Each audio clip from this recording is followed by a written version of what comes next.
Ahora, en cuanto a los conjuntos, esta se representa de manera conjuntista, como acá dice, y que sería a través del uso de llaves, perdón, y diagramas de Venn, ¿no? Y esas representaciones serían, como inciso A, digamos, uso de llaves. Es como la anterior clase les decía, que normalmente a un conjunto se le escribe entre llaves, no como acá. Pero acá adentro hay que colocar los elementos del conjunto, ¿no? Pero tiene una forma precisa y la cual podemos entender de quién se trata, ¿ya? En el segundo caso se llaman el uso de diagramas de Venn. ¿Qué es un diagrama de Venn? Un diagrama de Venn simplemente es las regiones cesadas de manera, digamos, le podemos llamar convexa, digamos, ¿no? Porque puede suceder que alguien puede dibujar un conjunto en un óvalo, ¿no? No necesariamente tiene que ser un círculo perfecto, puede ser un conjunto, puede ser hasta en un triángulo, no importaría, la cosa es que esté encesado en un polígono convexo, o podría ser incluso así, ¿no? Pero es, claro, esto ya sería una exageración, ¿no? Pero esto puede ser un conjunto, ¿ya?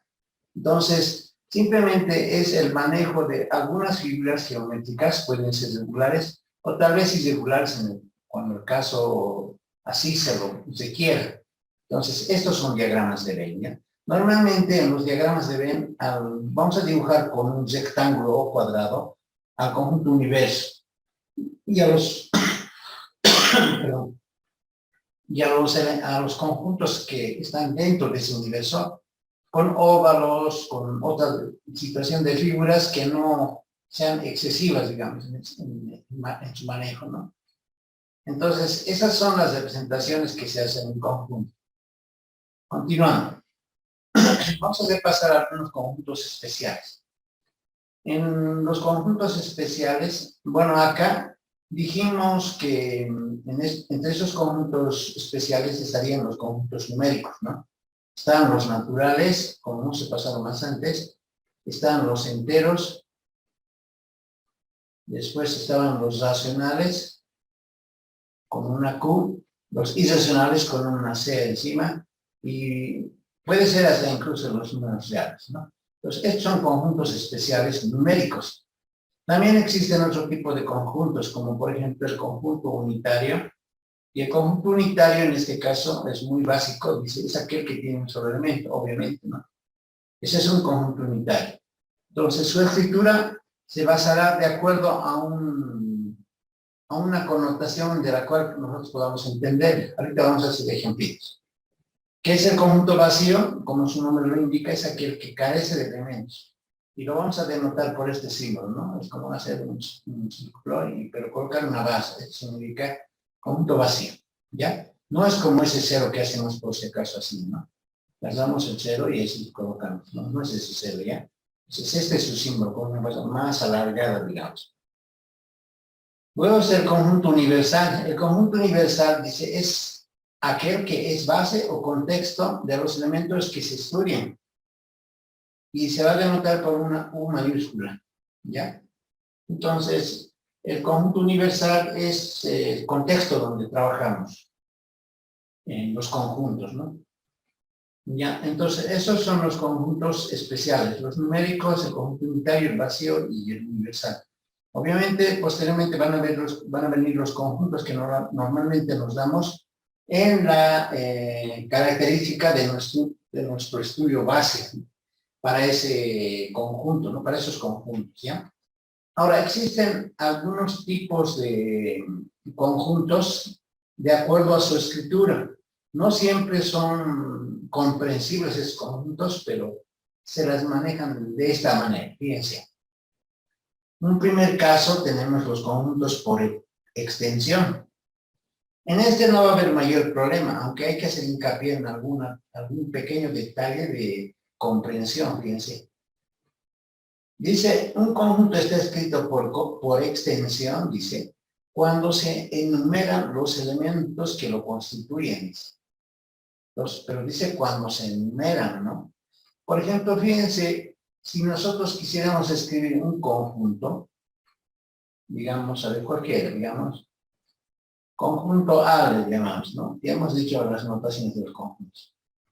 Y queremos, digamos, escribir un conjunto por extensión, podemos colocar, digamos, aquí como el anterior, algún anterior ejemplo que hemos hablado sobre las vocales, ¿no? A, E, I, O, y luego vendría U, ¿no? Este conjunto, podríamos decir, está constituida por todas las vocales. Entonces, aquí las vocales están enumeradas o se pueden visualizar, ¿no? A, E, I, O, U. Entonces, este escrito está escrito por comprensión, ¿ya?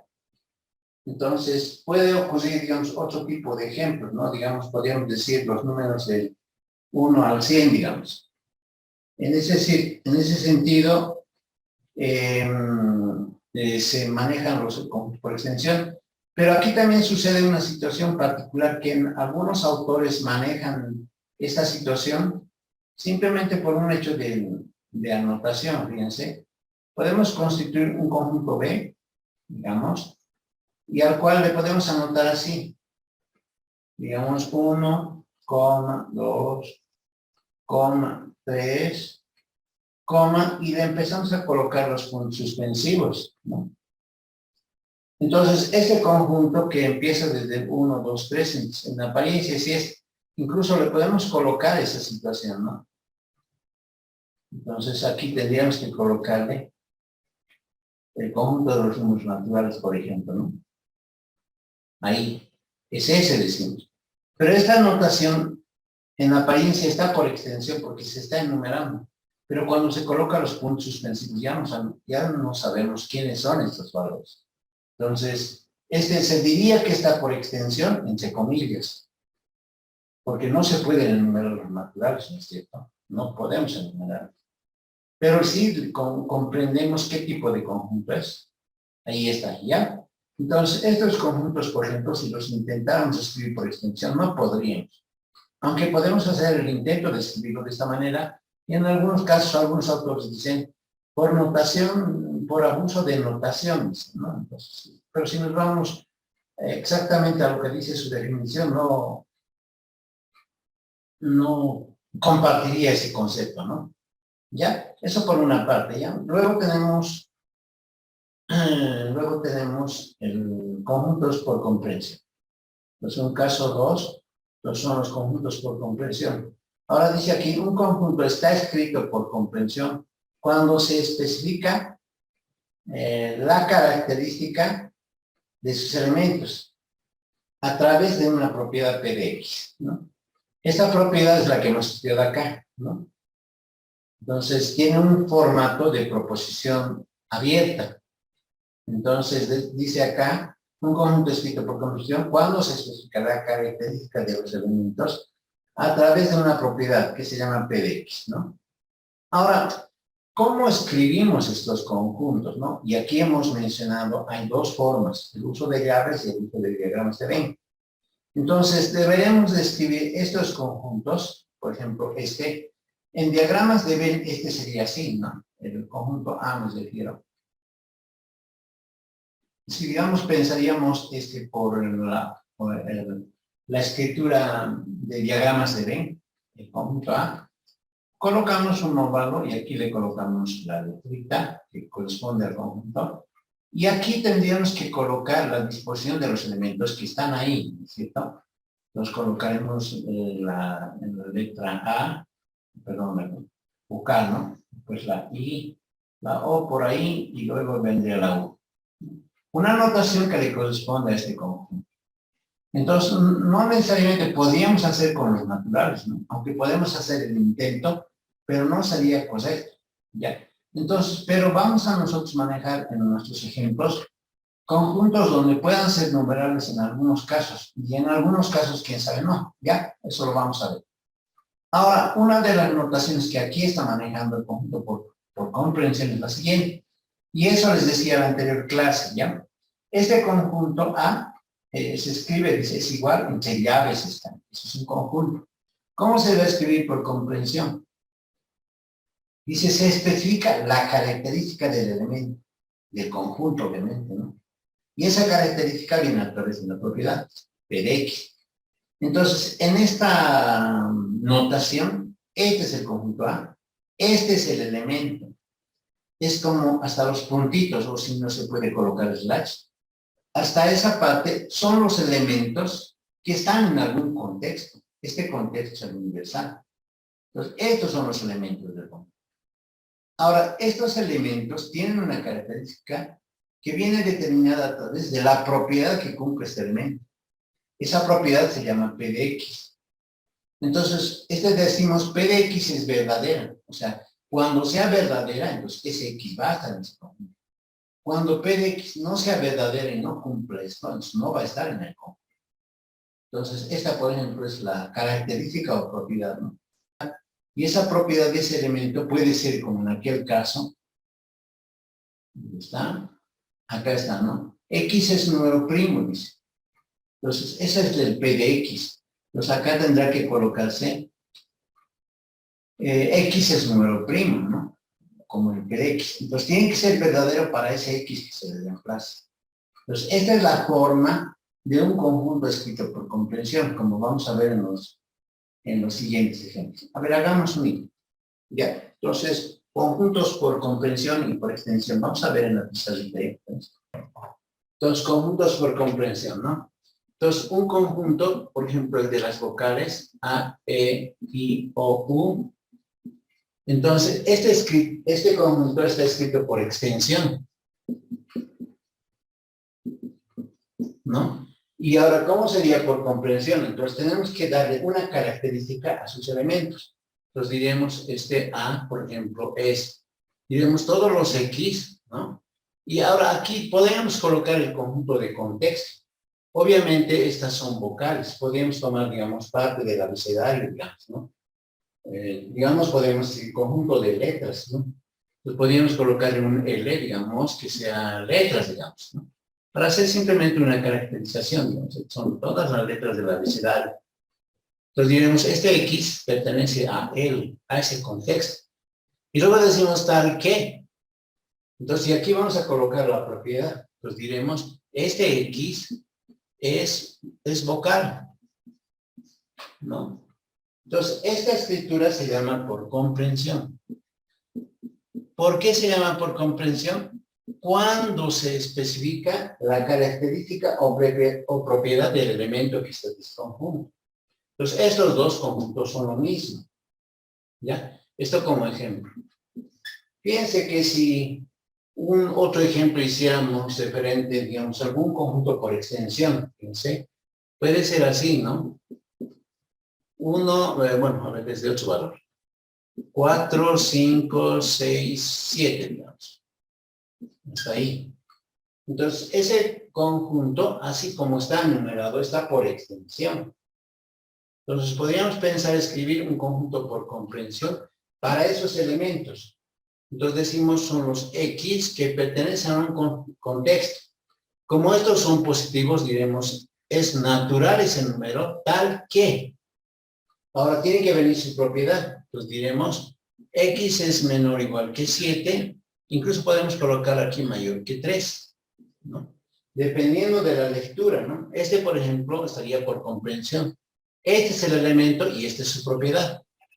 ¿Qué elementos están entre 7, menores o iguales a 7 y mayores a 3? Entonces, mayores a 3 que sean naturales son el 4, el 5, el 6 y también entre el 7, porque dice que puede ser menor o igual, ¿no? Entonces, ese conjunto sería. Entonces, imagínense, más aún todavía, si habláramos del conjunto unitario, ¿qué tal si pensaríamos en colocar, digamos así, el conjunto A que sea, digamos que tenga el valor 1, digamos. Ese conjunto ahorita es un conjunto unitario y está escrito por extensión, ¿no? Porque tiene un solo elemento. Pero intentaríamos escribir este conjunto por comprensión. Entonces, alguien puede decir, ¿pero para qué? ¿No? Muchas veces, pero para manejar las fórmulas y modelos que tenemos a la mano, entonces es necesario. Entonces, fíjense, por comprensión lo podemos escribir así. Podemos decir, son todos los naturales X natural, tal que podemos decir su cuadrado me da 1. ¿No? Pero la pregunta es, ¿qué número natural tal que su cuadrado sea 1? Entonces, aquí el único que cumpliría sería el 1. Aunque alguien podría pensar y decir, podría decir tal vez el -1, digamos, como consulta, ¿no? Entonces, si en efecto cumple también esta igualdad, fíjense, porque -1 al cuadrado es igual a 1, obviamente cumple, ¿no? Entonces debería de estar aquí también, pero el -1 no es natural, obviamente, ¿no? Porque si este contexto cambiaría, entonces si le ponemos z por decir, que son los enteros, ya no sería un solo elemento, ¿no? Tendrían que ser el 1 y el -1, por ejemplo. ¿Ya? Entonces, en ese sentido, este está escrito por extensión y este por comprensión. En el caso del conjunto vacío, podríamos hacer así, fíjense. Podríamos decir, a ver, el conjunto A, este otro ejemplo, perdón. Entonces, podríamos hacer así. Queremos, este conjunto estaría, digamos, por extensión, digamos, entre comillas. Pero no tiene elementos, ¿no? Y además me han indicado que este conjunto se denota por esto. Además, ¿no? A ese conjunto se le llama el conjunto vacío. Pero alguien se puede interrogar, no se puede conjuntar. Podría escribirlo como un conjunto por comprensión. Entonces, obviamente, la respuesta es sí. Pero tenemos que darle una característica que valga la pena, ¿no? Que valga la pena. Entonces, ¿cómo haríamos eso? A ver, podemos hacer lo siguiente, fíjense. Podemos decir x es número real, le vamos a colocar, tal que x al cuadrado más 1 me tiene que dar 0, decimos. Y bueno, acá nos usaremos, ¿no? Este conjunto A que yo he escrito acá, no solo es la única forma de escribir el conjunto vacío, esta es una de las formas, ¿no? Ustedes tendrían que tal vez escribir de otra manera, ¿no? Dice, este conjunto A está conformado por todos los números que son reales, dice, pero que tiene que cumplir aquí la condición. Pero esta condición de aquí, para un número real, nunca se va a dar. Porque ese valor de x cuadrado más 1, si de manera natural pensamos, pues decimos, a ver, el x es real, que sea, digamos, el 0. Entonces veremos si está en este conjunto. Reemplazamos aquí, diríamos 0 al cuadrado, 0 más 1, 1. 1 igual a 0, no va a cumplir. Y si decimos, a ver, para el 1, 1 al cuadrado es 1, más 1 es 2. 2 es igual a 0, no va a cumplir. Alguien dirá el -1, pero -1, como hace rato hemos visto, cuando lo elevamos al cuadrado, me da 1, si fuera para -1. 1, y 1 más 1 es 2, 2 igual a 0, no va a cumplir. Alguien, quién sabe, podría pensar en radicales, ¿no? Podría tratar de imaginarse, pero no lo va a encontrar. Entonces, este conjunto es el conjunto vacío también. Podemos escribir de distintas maneras ese tipo de conjuntos. Entonces, ¿me pueden dar un conjunto por comprensión? Tengo que llevar la forma por extensión. O al revés, ¿no? Entonces, a ver, en esa dinámica, podríamos hacer el siguiente ejemplo. Igual a 4, digamos. ¿Ya? Ese es un conjunto escrito por comprensión, ¿no? La pregunta es, ¿qué elementos cumplirán? Queremos escribirlo por extensión. Entonces, ¿cómo será por extensión? Este es por comprensión. Por extensión será, ¿no? Es, digamos, aquí colocamos A igual. Vamos a enumerar. Generalmente, cuando se presentan modelos matemáticos con alguna simbología, hay que hacer un trabajo aparte, ¿ya? Entonces, o si no, si son muy sencillos como en este caso, por simple inspección se puede hacer, ¿ya? Entonces, por simple inspección, por ejemplo, estaría el 6, ¿no? El 6 estaría, porque 6 menos 2 es 4, y valor absoluto de 4 es 4, 4 igual a 4, ¿no? Entonces tendría que ser el 6. Y el otro tendría que ser, ¿qué valor, jóvenes? Menos 2 sería, ¿no? Como alguien dice menos 4, no daría, porque si dan menos 4, con este menos 2 va a ser menos 6, obviamente. Pues tiene que ser menos 2. Pero ese razonamiento que lo hemos hecho por inspección es posible. No negamos que sí es posible. Pero generalmente en matemáticas lo que se hace es agarrar esto y luego escribir la solución. Fíjense, así vamos a hacer. Entonces veamos, decimos, ¿no? Entonces decimos aquí, x menos 2 es 4. Entonces vamos a hacer un proceso de desarrollo. Entonces decimos, el valor absoluto tiene doble signo. Entonces le podemos colocar, bueno, así, ¿no? Este valor absoluto tiene doble signo, por si acaso. Es más menos x, ¿no? Esa es su expresión en valor absoluto, ¿ya? Es más menos x. Porque el valor absoluto está definido así, por si acaso, ¿ya? El valor absoluto de x es igual, dice, a x si x es positivo, dice, a 0 si x es igual a 0, y a menos x si x es negativo, dice. Esa es su definición del valor absoluto. Pero en este caso del 0 no vamos a pensar porque este valor es 4. Entonces decimos, tiene doble signo. Entonces, ¿cómo hacemos? Escribimos más menos x menos 2 es igual a 4, ¿no? Entonces, uno consideramos con más, digamos, ahora sí, digamos, vamos a partir en 2, igual a 4, y el otro sería menos x menos 2 es igual a 4. Resulta, este pasa a sumar, entonces va a ser 6, ¿no? Si quieren, ¿no? Le pasamos a sumar. Sería 4 más 2, disculpen mi exageración, y eso va a ser 6. En este caso, va a ser menos x más 2 igual a 4. Obviamente, ¿no? Entonces, bueno, aquí continuaremos aquí abajito.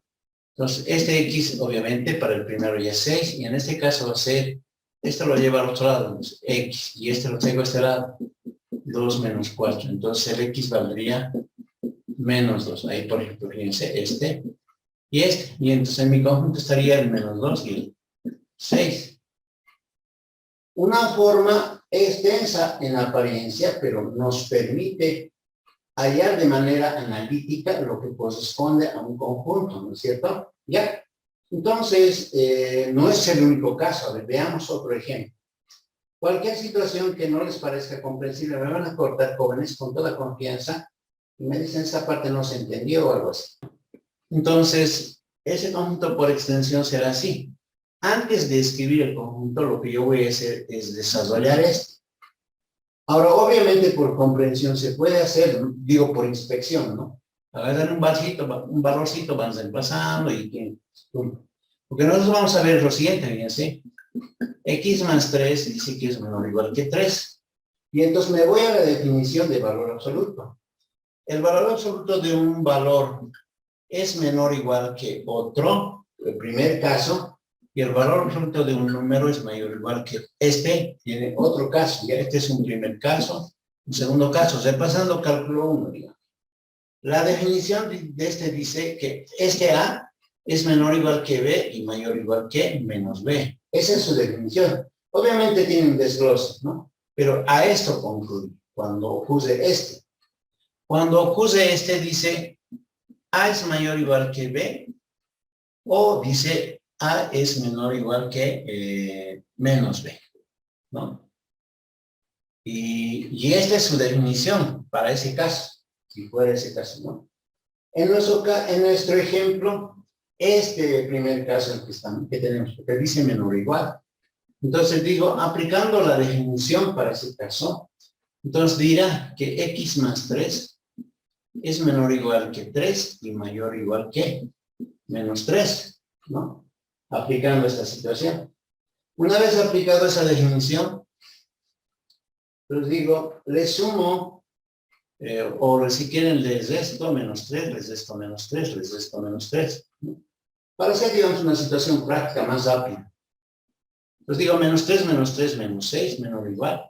Más 3, menos 3, 0, entonces se queda solito el x, y esto más 3, menos 3, ¿no es cierto? Entonces, este x es entero, dice.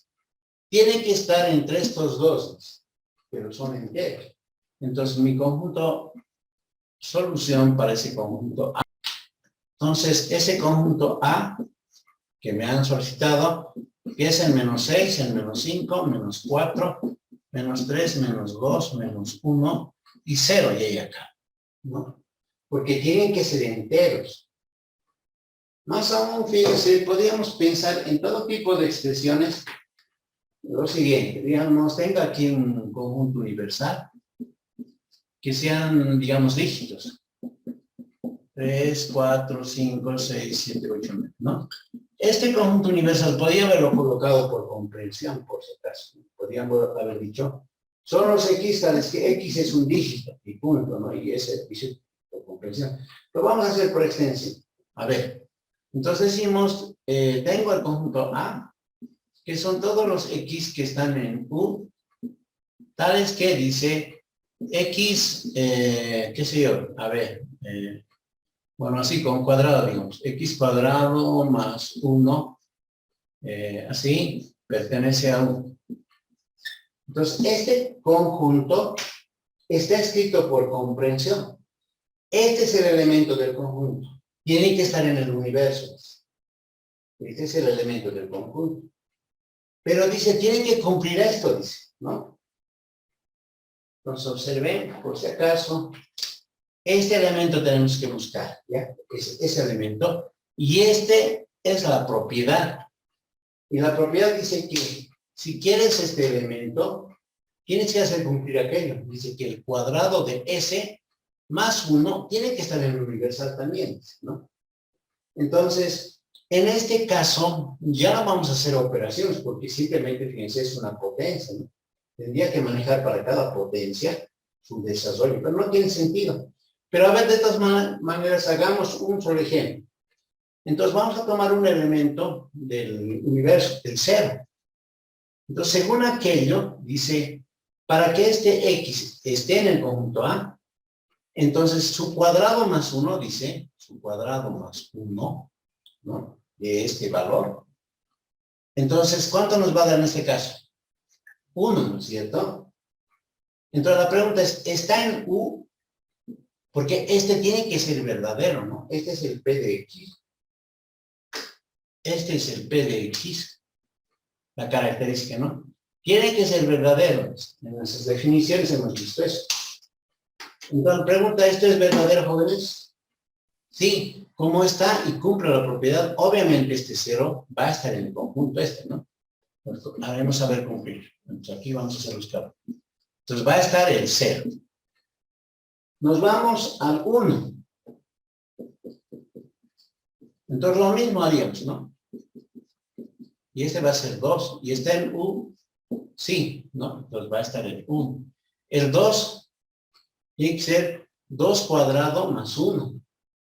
¿No? A ver, hagamos, ¿no? Si fuera el 2, sería 2 al cuadrado más 1. Y eso me da 5. ¿Está en U? Sí. Entonces está también el 2. A ver, díganme ustedes, ¿hasta qué número voy a anotar? Hasta el 9. A ver, su compañero dice el 9. Entonces diré 9 al cuadrado más 1. ¿Cuánto es 9 al cuadrado más 1? No tiene nada que ver. Este me da... Sobrepasa. Eso, 82 me da. Obvio pues, que no está allá, ¿no? Entonces, si es así y este es razonamiento, gracias a su compañero nos ha hecho la cuenta, entonces, ¿hasta qué número es? Hasta el 2. 2. Eso. No hay más, ¿no es cierto? Entonces, muchas veces la complejidad de los conjuntos pueden aparentar ser sencillos, pero no ser tan fáciles, digamos. Entonces digo, a ver, muy bien, entonces voy a manejar la propiedad. Igual a 2, ¿no? Pero ahora tengo que acordarme de mis conceptos que he aprendido en secundaria. Este log, bueno, acá está en base 10, ¿no? Bueno, no importa, a ver. Entonces, cuando decimos el logaritmo de A en base 10, ¿cómo se colocaba? No me acuerdo bien, digamos así, ¿no?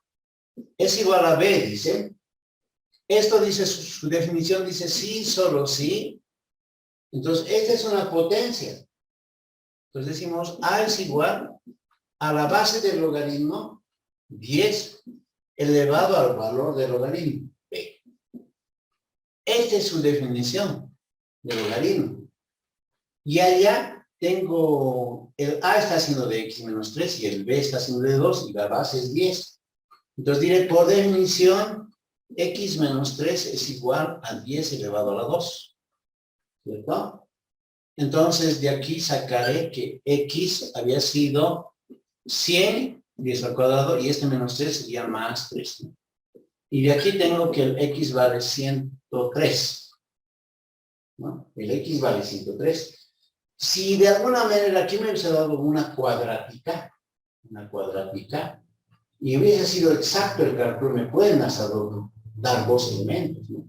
Entonces, así, este conjunto A está formado por el elemento 103 simplemente. No hay otro, obviamente. Y me dicen, escribe ese conjunto por extensión. Entonces, digo, bueno, acá está su propiedad, entonces voy a trabajar en esa propiedad. Por comprensión, quién sabe si sea posible, ¿no? Pero hay que buscarles, ¿no? Digo, por inspección. Buscarles y reemplazar, y tiene que dar una igualdad. Entonces digo, pero voy a resolver aquello antes de escribir. Entonces, x cuadrado menos 3x menos 28 es igual a 0. Entonces digo, me acuerdo de ecuaciones, entonces digo, acá puedo abrir doble paréntesis. Entonces copio aquí el x, copio aquí el x, aquí copio el menos, y menos por menos más. Así es, no hay una técnica para poder factorizar. Entonces digo, signos distintos. El producto me tiene que dar 28 de dos números y su resta me tiene que dar 3. ¿No? ¿Qué números son? Cuando son signos distintos, ¿no? ¿Se acuerdan? Entonces será 7 por 4, ¿no? 7 por 4 es 28 y 7 menos 4 es 3. Entonces, de aquí digo, me voy a apoyar ahora en un teorema de los números reales. O si no quieren acordarse, dicen de aquí, el x menos 7 vale 0 o el x más 4 vale 0. De aquí el x vale 7 o el x vale menos 4, ¿no? Entonces dirá, este conjunto A está conformado por los elementos menos 4 y 7. Ahora sí, obviamente si alguien hace el reemplazo correspondiente le va a dar, ¿no? Fíjense, menos 4 al cuadrado es 16. Este es menos 4, con este menos se vuelve más. Es por 4, 12, y 12 más 16 es 28. Y 28 menos 28 es 0, ¿no? Obviamente va a cumplir. Cuando está bien realizado esto, no va a haber problemas, ¿ya? Ahora, antes de realizar ejercicios, en algunos casos me voy a saltar de manera directa y en otros casos voy a especificar. En este caso, por ejemplo, puede suceder, digamos, como un hecho en lógica. Se dice así. Relaciones entre conjuntos. Cuando dices relación, entonces está diciendo que va a hacer una conexión entre conjuntos, o los va a relacionar a través de algunos operadores, ¿ya? Esos operadores se llaman operaciones, o tal vez relacionadores también se pueden llamar. En principio vamos a estudiar la inclusión de conjuntos, obviamente, ¿no? Dice, la inclusión quiere decir cuando está incluido, ¿no? Que está dentro, que está adentro. Entonces, inclusión de conjuntos. Un conjunto A está incluido en otro B, dice, sí y solo sí. Sí y solo sí. Todo elemento de A, aquí estoy subrayando palabras importantes ya. Todo elemento de A implica que estos elementos también están en B. Estos todos de A también están en B. Entonces, su notación de inclusión va a ser esta. Esta es su notación. Es como una C alargada, digamos como una C, pero alargada. Quiere decir incluido. También quiere decir subconjunto, ¿ya? Entonces tiene dos palabras esto. O se dice incluido como en la definición lo hemos dicho. incluido quiere decir, acá está incluido, ¿no? O también se dice subconjunto, ¿no? Porque cuando es sub quiere decir que es menos, ¿no? Pues como decir un conjunto más pequeño. Subconjunto quiere decir, ¿ya? Entonces, A incluido en B, A subconjunto de B. En ese orden se lee. Nuevamente, A incluido en B, A subconjunto de B. Dice la definición, un conjunto A está incluido en B, un conjunto A está incluido en B, sí, solo sí, todo elemento de A, esta notacióncita de aquí significa todo, para todo significa, está una A volteada, ¿ya? Dice todo X, todo elemento que esté en A, bueno, todo elemento de A nos dice aquí, de A, implica entonces que estos elementos de ciencia X también están en B. Los elementos de A, todos, implica que también están en B. ¿Entendido? Entonces, este concepto, si lo hacemos, digamos, a través de un ejemplo un tanto muy forzado, digamos, podríamos pensar así, fíjense. Este es el conjunto B. Y bueno, acá le podemos ver con otro colorcito el conjunto A. Aquí todos los elementos, digamos, puntitos podemos colocar. Y aquí afuera tienen puntitos, qué sé yo, digamos, ¿no? Esos puntitos son elementos, digamos. Luego vamos a hacer con números, ¿ya? Entonces dice aquí todos los elementos de A, dice, para que un conjunto esté incluido en B, pues todo elemento que está en A, dice, en el que va a estar metido, está todos esos puntitos, como están en A, también están en el más grande, porque están metidos ahí dentro, ¿no? Entonces, eso está diciendo acá, ya, por favor. Está diciendo eso. Ahorita vamos a ver ejemplos analíticos referentes a esto. Entonces, esta es su propiedad, por si acaso. Es su propiedad. Perdón, vamos a borrar esto. Listo, ya. Todita esta partecita que voy a subrayar se llama la propiedad de inclusión, esta partecita. Esa es la propiedad de inclusión. Cuando quieres demostrar una inclusión, tienes que manejar esta propiedad.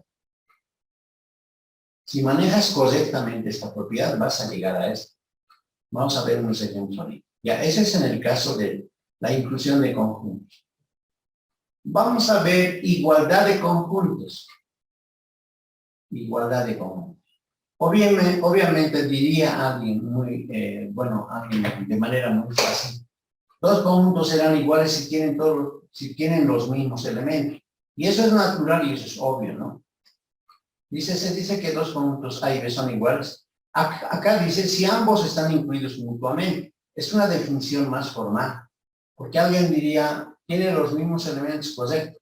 Pero en la definición formal se dice, cuando dos conjuntos son iguales, entonces eso quiere decir que están incluidos mutuamente. Es decir, quiere decir que el A está incluido en B y que el B está incluido en A. Eso quiere decir incluidos mutuamente. Ahora en símbolos. Decimos que A es igual a B si va a cumplir esta propiedad. ¿Cuál es esa propiedad? Que A está incluido en B y que B está incluido en A. Cuando ocurre esto, con el conectivo I obviamente, cuando ocurre estas dos cosas, quiere decir que son iguales. O si son iguales, quiere decir que ocurre esta inclusión mutua. ¿Ya? Como vamos a ver en algún ejemplo. ¿Ya? ¿Hasta ahí alguna consulta, jóvenes? Ahora en esta parte tal vez hace referencia a lo siguiente, fíjense. En la igualdad de conjuntos, que es esta parte, se ha presentado esto y se ha presentado este, ¿no? Que ambas expresiones son inclusión. Aquí estamos utilizando la inclusión y aquí la inclusión. Es decir, está acá, ¿no? Está diciendo A incluido en B. ¿Y qué significa pues eso? Significa esto. Para este lado lo mismo, ¿no? Este significa bueno, en sus términos de sus letras, ¿no? En su orden, significaría esto. Para este, por ejemplo, aquí tendría que estar B, y aquí tendría que estar A, obviamente, ¿no? Si le comparamos. Para este, ¿no? Porque para este sería sin cambiar tal como está así. Porque A incluido está en B, si opuse esto. Entonces, fíjense que si uno quiere demostrar esta igualdad de conjuntos, tiene que ser las dos, ¿cómo se dice? Las dos inclusiones. Entonces, eso quiere decir que los conjuntos son iguales. Listo. Ahora, fíjense, estos serían en cuanto a los relacionadores específicos entre conjuntos. Ahora vamos a ver operaciones entre conjuntos. ¿Cómo operamos conjuntos? Ya hemos visto que los conjuntos, hemos dicho, es una colección de objetos y hay conjuntos particulares o especiales, como los numéricos, los unitarios, los vacíos, el conjunto universal. Y luego hemos aprendido que uno puede estar metido dentro del otro y dos pueden ser iguales si están incluidos mutuamente. Ahora sucede que los vamos a operar y esa operación consiste en lo siguiente. Operación entre conjuntos. Entonces diríamos, las operaciones entre conjuntos se basan en el uso de algunos operadores, como ser la unión, la intersección, el complemento u otros, de modo que podamos operar conjuntos de nuestro interés y en cierto contexto. Ese sería más o menos un concepto de lo que es operaciones de conjuntos, entre los cuales vamos a mencionar a la unión de conjuntos, ¿ya? Vamos a unir los conjuntos. ¿Cómo? Dice, esta unión es el conjunto formado por todos los elementos de A o B, dice. Fíjense, todos los elementos de A o B, ¿no? Entonces, uno fácilmente podría pensar, fíjense, posiblemente no lo entienda, pero tal vez, digamos, con un ejemplo similar a esto, digamos así. Aquí tengo el conjunto A ver que sea 1, 2, 3, digamos. Ya tiene 3 elementos y esos son sus elementos, ¿ya? Y tengo por aquí B. Y este conjunto, a ver que sea el 4, que esté el 5 y que esté el 2.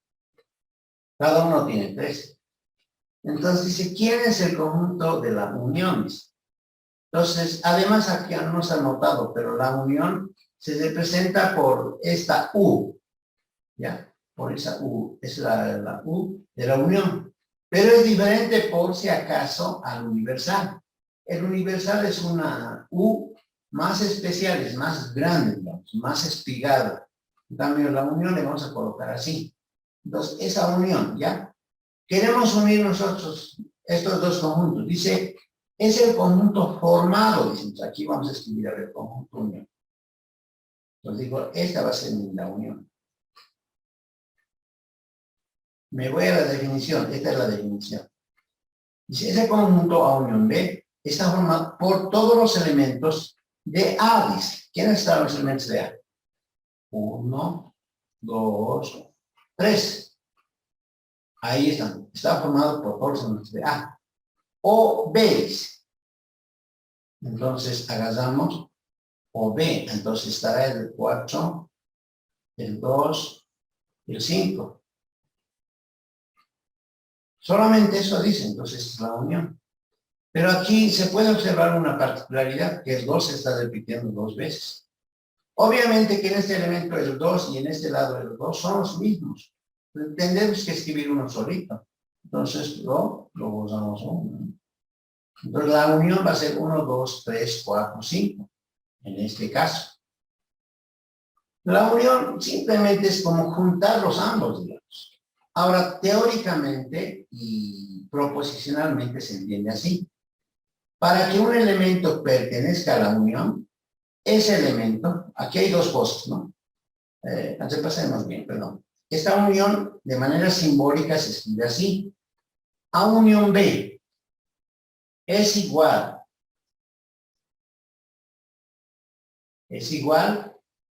a todos los X que están en un contexto, en un universo, tal que dice, ese X está en A o X está en B. Este O, que hasta aquí es una proposición con una disyunción, ¿cuándo se hace verdadera? Así como los ejemplos hemos dicho, ¿cuándo es verdad esto? Ahora, digamos, retornemos a proporciones. ¿Cuál es la regla de la disyunción? Esta es la disyunción. Es una de las dos proposiciones que tiene que ser verdadera. No, si al menos una es verdad. Está bien, todos han respondido bien. Entonces, fíjense, si nosotros queremos hacer verdad esta parte, entonces diríamos, digamos aquí colocamos el 1. El 1 está en A. El 1 está en B. No, aquí colocamos 1 porque nos estamos preguntando por el 1. Entonces, el 1 está en A o el 1 está en B.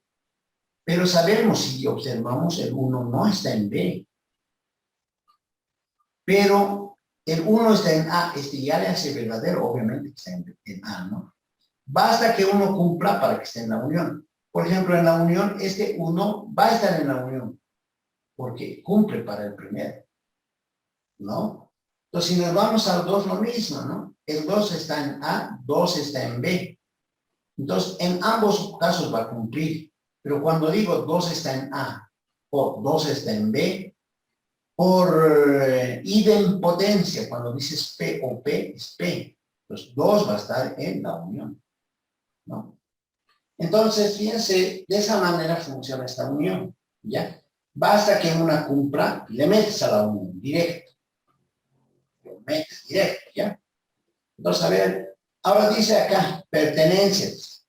Un elemento está en la unión, pertenece a la unión. Esto significa pertenecer, no sé si en la parte de la me he olvidado. Este es un relacionador particular que significa pertenece. Aquí dice X pertenece a unión B, así se lee por si acaso. Entonces dice, un elemento va a pertenecer a la unión si solo si está en A o está en B. Esa es su pertenencia, ¿ya? Entonces, a ver, hagamos un ejemplo. Entonces, yo digo, esta unión, dice, según su definición, dice, son los X tales que, dice, el X está en A o el X está en B. Pero yo tengo que hacer cumplir esta parte que sea verdadera.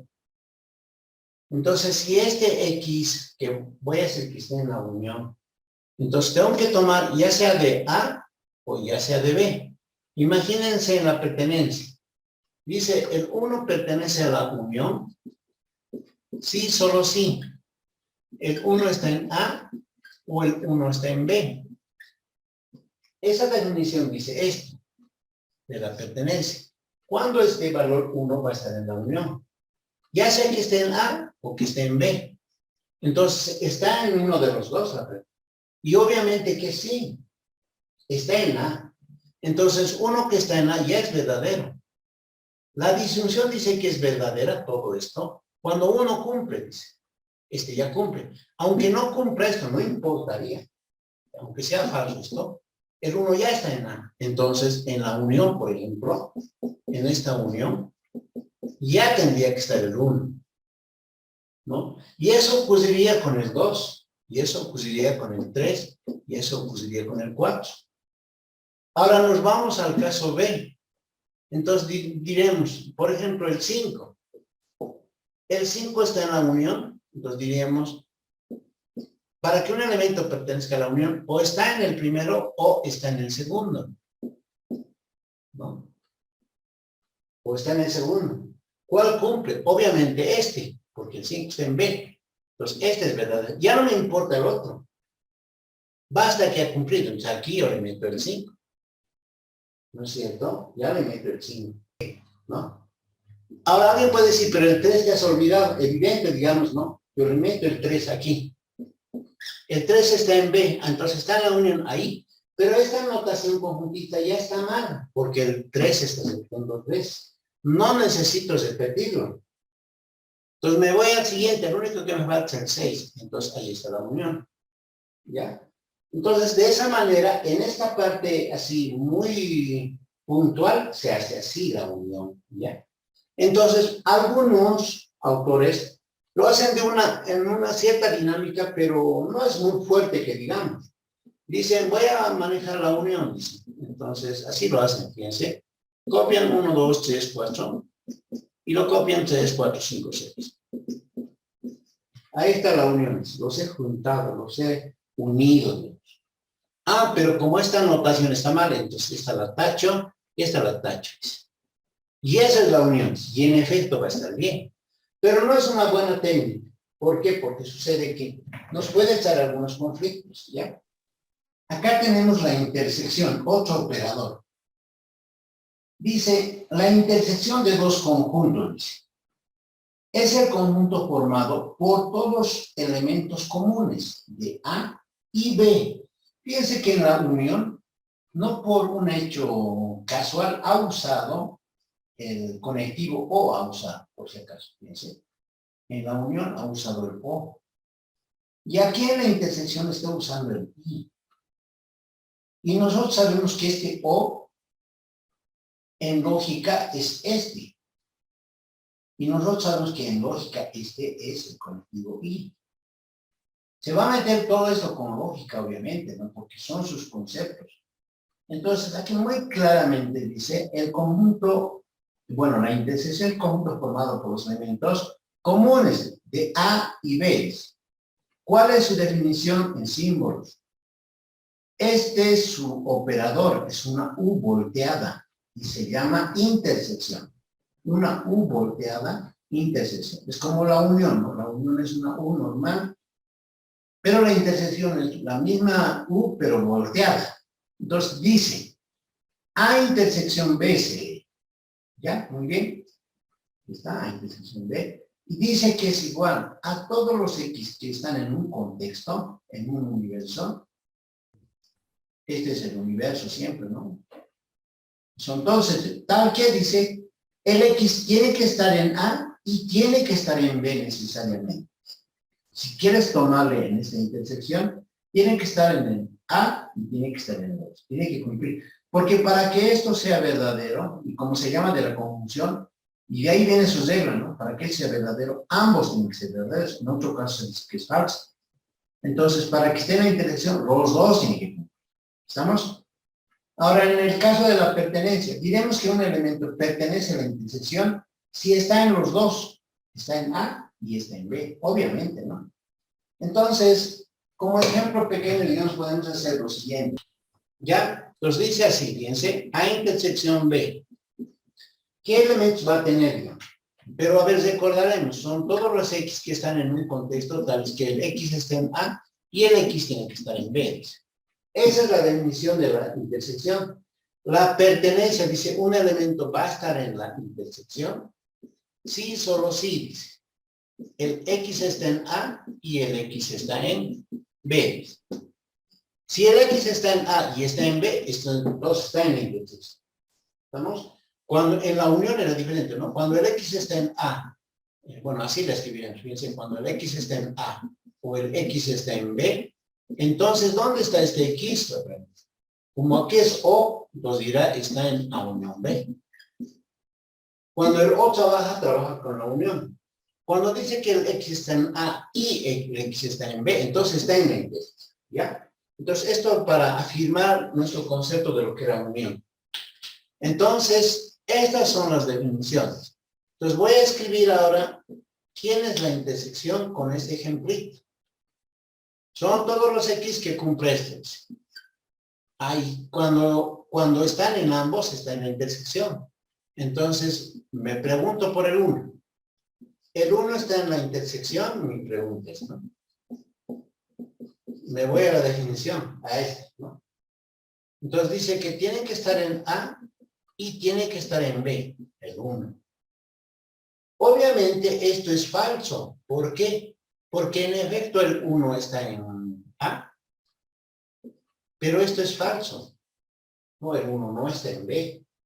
Entonces, como se puede observar, el I solo va a ser verdadero si ambos cumplen. Como no cumplen, el 1 no está, no lo contemplo, ¿no? Ni al 2, porque el 2 solo está en A, tiene que estar en ambos. Y entonces el 3 obviamente cumple, ¿no? El 3, y estará el 4. Y no hay nadie más, ¿no? Porque aquí si le ponen ustedes 3, pues dirá 3, dirá 3. 3 está en intersección. ¿Por qué? Porque está en A y está en B. Acá está, ¿no? Está en A y está en B. Por tanto, está en la intersección. Lo único no ocurre para el 4 y no ocurre para el 5 ni para el 6. Correcto, ¿no? ¿Se entiende, no, jóvenes? Aquí tengo el complemento. Complemento de un conjunto, dice. El complemento de un conjunto A es el conjunto formado por los elementos que no están en A. Hay un conjunto que se llama el complemento. El complemento de un conjunto A es el conjunto formado por los elementos que no están en ese conjunto, que no están en A. Y a ese conjunto que le llamamos complemento le vamos a denotar por esto. Es el complemento de A, o se llama A complemento. Es el complemento del conjunto A. Entonces, en símbolos, el conjunto A complemento o el complemento de A van a ser los elementos X que están en un contexto, en un universo, pero este X no tiene que estar en A, no pertenece a A. ¿Entendido? Esta es su definición de complemento. Ahora, ¿cuándo un elemento pertenece al complemento? Cuando cumple su propiedad. Esta es su propiedad. Entonces diremos, el X pertenece a A complemento, sí, solo si el X no pertenece a A. Como este sí, solo si es doble flecha, se lee al otro lado también. Si el X no está en A, entonces está en su complemento. Si el X está en el complemento, entonces no está en A. Y digo, a ver, que sea el 2, 3, 4, 5, 6, así como sencillitos más. Luego en ejercicios más completos voy a hacer la precisión y la aclaración, ¿ya? Y tengo el conjunto A, que está formado por 3, 4 y 6. ¿Vamos? Y me dice alguien a complemento. ¿Quién es a complemento? ¿No? ¿Quién es a complemento? Quiero hallar su complemento. Tiene que ser en base a un contexto. Entonces, fíjense, dice, por definición a complemento, dice, es el conjunto de los elementos que no están en A. Los 10 son los X que están en el universal, tal que el X no pertenece a ese conjunto, o no está en ese conjunto. Esta es la notación conjuntista. Cuando un elemento va a estar en el complemento, tiene que estar en el contexto y no tiene que estar en este, ¿no? En el A, obviamente, es el complemento, ¿no? Ahora diremos, cuando una X está en complemento, eso diremos sí, solo si el X no está en A. Esta es la notación del conjunto del complemento y esta es la pertenencia. Si un elemento no está en un conjunto, entonces ¿qué decir que está en su complemento? ¿No? Entonces dice esta definición, son estos X que son de U, pero que no tienen que estar en A. ¿Quiénes están en A? El 3, el 4 y el 6. Pero alguien por ahí dice, a ver, yo voy a hacer de esta manera. Dice aquí el X que tiene que estar en U. Ah, entonces en U está el 2. Entonces digo, a ver, el 2 está en A complemento. Lo estoy incrustando aquí. Entonces dice, sí, solo sí, el 2 no tiene que estar en A. Porque esta es su definición. Pregunta, ¿el 2 no está en A? ¿Qué está complemento? No está. Entonces esto es verdad. Eso quiere decir que el 2 tiene que estar en A complemento. Y le estoy colocando. Y luego me voy al 3, digamos, dice, ¿no? Entonces dice, el 3. Para que estén a complemento, el 3 no tiene que estar en A. Pregunta, ¿el 3 no está en A? Falso. Falso, porque está. Entonces, esto sería falso, entonces no cumple. Entonces, el 3 no debería de ingresar, ¿no? Entonces, si se dan cuenta, entonces obviamente no tiene que estar ni el 3, ni el 4, ni el 6. Entonces estará el 2 y el 5, ¿no? Solo faltarían el 2 y el 5. ¿Por qué están en el complemento? Porque estos bichos no están en el conjunto A.